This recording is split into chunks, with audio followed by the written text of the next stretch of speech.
Ողջույն սիրելի ընկերներ, այս հոլովակում ձեզ համար կներկայացնեմ 2026 թվականի փետրվար ամսվա հորոսկոպը կարիճ նշանի համար։ Սիրելի ընկերներ, կներկայացնեմ մոլորակների դիրքավորումը, կասեմ, թե ինչպես ձեզ վրա այն կանդրադառնա, կնշեմ բացասական օրերի մասին, հատկապես ձեզ համար, սիրելի ընկերներ, բավականին լարված կլինի այս դիրքավորումները, որի մասին ես քիչ հետո կխոսեմ, կասեմ կարևոր միացման մասին, ինչպես նաև այս ամսում ունենալու ենք հետընթաց Մերկուրի եւ Արևի խավարում։ Սկսվելու է խավարումների միջանցքը, այս ամենի մասին ես իհարկե կխոսեմ։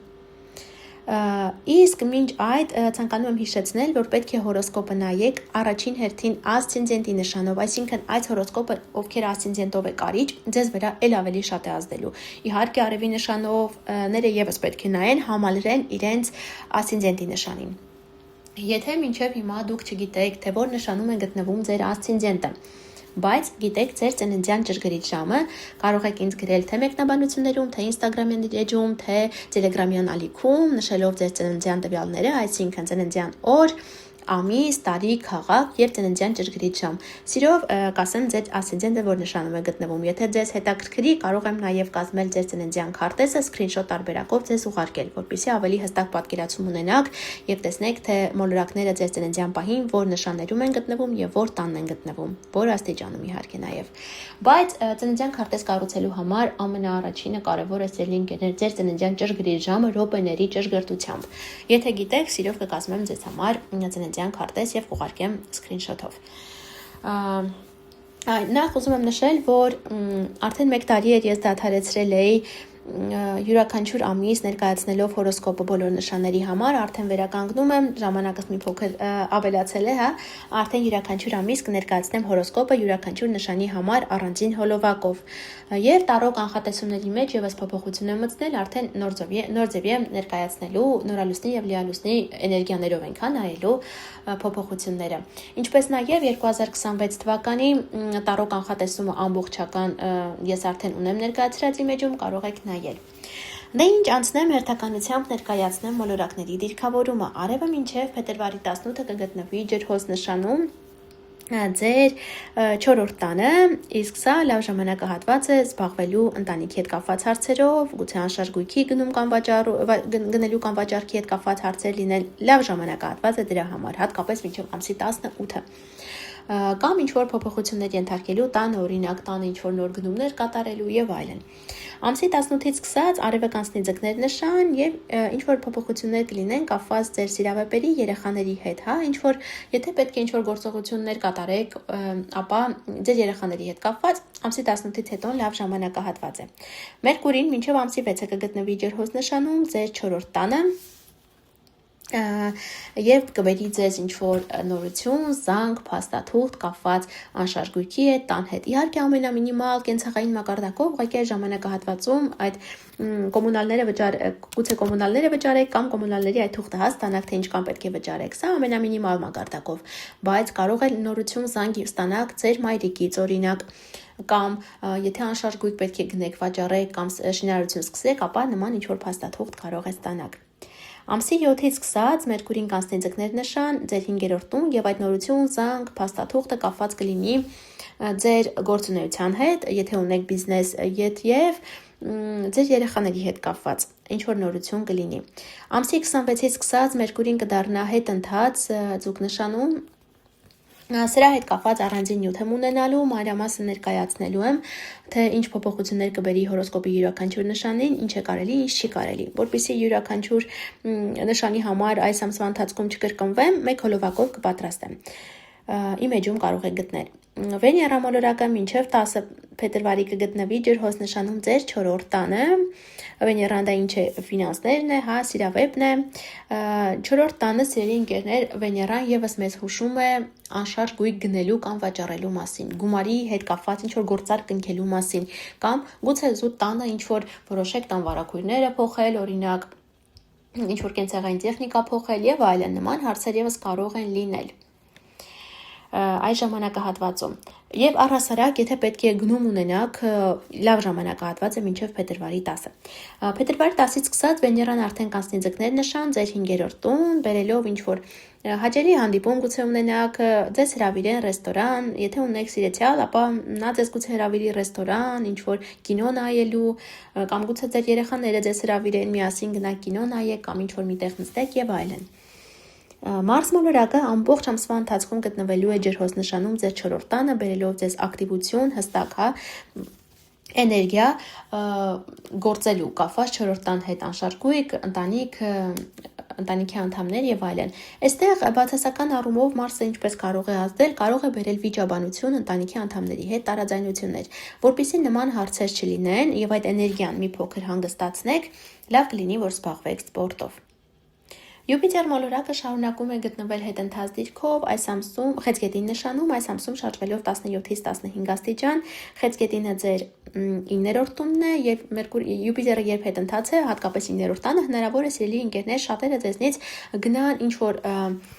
վայրեր, օրինակ արտերկիր հանգստանալու, այնտեղ որտեղ արդեն նախկինում եղել եք, հատկապես նրանք, ովքեր ասցենդենտով կարիճ են, ասցենդենտը գտնվում է կարիճի 15-ից 17 աստիճանում եւ նրանք, ովքեր ծնվել են նոյեմբերի 7-ին, 8-ին, 9-ին, այս օրերի ծնվածների մոտ կարծես Յուպիտերը եւս մեկ հնարավորություն կտա,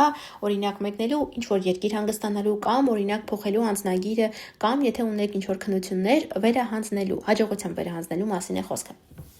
Սատուրն մոլորակը ամսի 14-ից սկսած մտնելու է խոյ նշան, սիրելի ընկերներ, իսկ դա ձեր 6-րդ տունն է։ 6-րդ տունը նախ առողջությունն է, Սատուրնը 6-րդ տանը մի փոքր ձեզ կարծում եմ այսպես կնեղի, որպեսզի դուք ավելի շատ հետևեք ձեր առողջությանը, առողջ ծնվեք, հետևեք ձեր մարմնին, Սատուրնը 6-րդ տանը հնարավոր է նոր աշխատանք ձեզ բերի։ Այստեղ ասեմ, որ ամսի 14-ից սկսած առաջիկա 3 տարիների ընթացքում է Սատուրնը գտնվելու ձեր 6-րդ տանը, բերելով ձեզ հստակ փոփոխություններ։ Աշխատանքի հետ կապված կարծում եմ, որ շատերը գուցե փոխեն աշխատանքը, հնարավոր է օրինակ դուրս գաք աշխատանքից, կրճատումներ լինեն աշխատավայրում եւ դուրս գաք այդ աշխատանքից։ Իհարկե դուրս գաք եւ կանցնենք նոր աշխատանքի, խնդիր չկա, բայց նման ինչ որ հարցեր կարող են լինել։ Այստեղ շատ կարևոր միացում ենք ունենալու Սատուրնը եւ Նեպտունը միանալու են 0 աստիճանում ձեր 6-րդ տանը եւ կարծես սա շատ կարևոր երկար հիմքի ինչ որ գործունեության սկիզբ է լինելու։ Հնարավոր է շատերը այս միացման ազդեցության ներքո ունենան անցնել նոր աշխատանքի։ Շատ այնպիսի մի աշխատանքի, որը գուցե ստատուսով լինի եւ բավականին երկար կմնաք այդ աշխատանքին։ Այս միացումը ճշգրիտ տեղի է ունենալու փետրվարի 20-ին, բայց քանի որ նրանք դանդաղ ընթաց մոլորակներ են, սիրելի ընկերներ, ավելի երկար եք զգալու այդ ազդեցությունը։ Ոմանք գուցե արդեն զգացել են, իսկ ոմանք էլ առաջիկա ամիսների ընթացքում կարող են զգալ։ Նման ինչ-որ հարցեր կլինեն, այս միացումը ձեզ վրա կաշխատի նման կերպ, կամ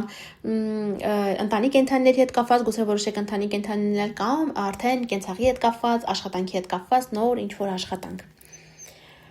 Այստեղ Սև լուսինը շարունակում է գտնվել աղեղնավոր նշանում ձեր 2-րդ տանը, գուցե բերելով ձեզ վախեր կապված ֆինանսների հետ եւ անիմաստ ծախսեր։ Սև լուսինը այդպես է, գուցե ձեզ հրահրի, որպեսզի անիմաստ գնումներ կատարեք, անիմաստ ծախսեր ունենաք, այնպես որ մի տրվեք Սև լուսնի այդ գայթակղություններին։ Այստեղ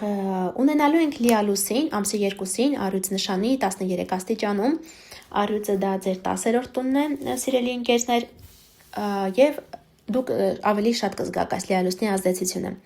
Մի 2 շաբաթ հետո եւս կլինի։ Բոլոր նրանք, ովքեր ասցենդենտով կարիճ են, ասցենդենտը 13 աստիճանում է գտնվելու, կամ բոլոր նրանք, ովքեր ծնվել են նոյեմբերի 5-ին, այսպես 4-ին, 5-ին, 6-ին, այս օրերի ծնվածների վրա այս լիալուսինը եւս ազդեցություն է ունենալու, ինչ որ պարզաբանում է մտնելու կապված ձեր ստատուսի հետ։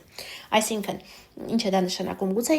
իմանաք, որ ձեր ստատուսը փոխվել է, օրինակ տատիկ, պապիկ եք դարձել, ծնող եք դարձել կամ բալիկի եք սպասում, գուցե այս լիալուսնի ազդեցության ներքո որոշեք ամուսնանալ կամ ամուսնալուծվել, 10-րդ տունը նման թեմաներ, կամ որոշեք օրինակ բիզնես բացել կամ բիզնես փակել, ամեն մեկի մոտ մի ձև է լինելու, քանի որ դա արդեն ծննդյան քարտեզով է պայմանավորված լինելու, բայց ինչ որ փոփոխություն կլինի։ Կարծում եմ, որ նշեցի մոլորակների հետ կապված, այժմ անցնեմ լարված օրերի մասին եւ նշեմ, թե ովքեր պետք է բոլորից շատ զգուշանան։ Ամսի 8-ին Ուրանը եւ Վեներան կազմելու են 90 աստիճանի անկյուն։ սիրելի ընկերներ, իսկ դա ձեզ վերակազդի, այնպես որ փորձեք այս օրը ուղղակի կարևոր գործարքներ չկատարել եւ ֆինանսների հետ կապված գործարքներ չկատարել եւ ավելի հանգիստ անցնել այս օրը։ Ամսի 9-ին Մերկուրին եւ Սև լուսինն են 90 աստիճանի անկյուն կազմելու, փորձեք զերծ մնալ ցանկացած տեսակի ֆինանսական գործարքներից, ծախսեր կատարելու, ցանկաշեք ինչ-որ գնումներ կատարելուց։ Ամսի 15-ին Արևը եւ Ուրանը 90 աստիճանի անկյուն են կազմելու։ Շատ զգույշ եղեք, սիրելի ընկերներ, շատ լարված օր է։ Մի 3 օր առաջ, 3 օր հետո եւս լարվածությունը պահելու է։ Հնարավոր է լինեն ինչ որ խնդիրներ կապված էլեկտրականության հետ, հոսանքների հետ, կապված ավիացիայի հետ կապված, ինքնաթիռով եթե պետք է գնաք, խորհուրդ չեմ տա այս օրերին գնալ, ինչպես նաեւ հիմա կնշեմ, թե որ օրերի ծնվածներին խորհուրդ չեմ տա, այս օրը գնալ, ճանապարհ ընկնել։ Եվ հնարավոր է լինեն նաեւ բնական աղետներ։ Այս լարվածությունը կզգան բոլորից շատ այն կարիճները, ովքեր ասցենդենտով կարիճ են, ասցենդենտը գտնվում է կարիճի 27 աստիճանում, 26, 27, 28, հա, միշտ երբ նշում եմ ինչ-որ օր կամ աստիճան, մի 2 աստիճան առաջ հետ եւ մի քանի օր առաջ եւ հետո միշտ նկատի ունեցեք։ Կամ ովքեր ծնվել են ամսի նոյեմբերի 18-ին, 19-ին, 20-ին, հատկապես 19-ին ծնվածները, շատ զգույշ եղեք, հատկապես դուք սիրելի ընկերներ։ Կրկին լարված օր ենք ունենալու ամսի 27-ին Մարսը եւ Ուրանն են բացասական անկյուն կազմելու, 90 աստիճանի անկյուն կազմելու, զգույշ եղեք, պայթյունավտանգ իրավիճակներ կարող են լինել կրակի հետ աշխատելիս, սուր կտրող ծակողգործիքների հետ աշխատելիս, ճանապարհ գնալիս, շատ զգույշ եղեք, կրկին, վերոնշյալ օրերի ծնվածները, նորից կրկնեմ, ամսի նոյեմբերի 18, 19, 20, այս օրերի ծնվածները թող լինեն հատկապես ավելի շատ զգույշ ու զգոն, քան մնացած կարիճները, բայց բոլոր կարիճներին է խոսքը վերաբերում։ Եվ բոլոր նրանք, ովքեր ասցենդենտով կարիճ են, ասցենդենտը գտնվում է կարիճի 26, 27, 28 աստիճաններում։ Շատ զգույշ եղեք, սիրելի ընկերներ։ Եվ բոլոր նրանք պետք է զգուշանան, ովքեր ունեն այս ցուլ նշանում, ջրհոս նշանում մոլորակներ, դե արդեն դրա համար ձեզ պետք է ձեր ծննդյան քարտեզը։ Եթե արդեն նշեցի, եթե գիտեք ձեր ծննդյան ժամը, ուղարկեք ինձ տվյալները եւ ձեզ կկազմեմ ձեր ծննդյան քարտեզը, որպեսզի դուք արդեն հստակ կարողանաք տեսնել, երբ որ ես ինչ-որ մոլորակի մասին խոսեմ, աստիճանի մասին խոսեմ, դուք արդեն նայեք ձեր ծննդյան քարտեզը, տեսնեք, թե ունեք արդյոք մոլորակներ տվյալ նշանում կամ տվյալ աստիճանի ներքո եւ հասկանաք, թե որտեղ պետք է զգուշանալ։ Այսքանը սիրելի կարիճներ, կապված փետրվար ամսվա հետ, շուտով կհանդիպենք, ցտեսություն։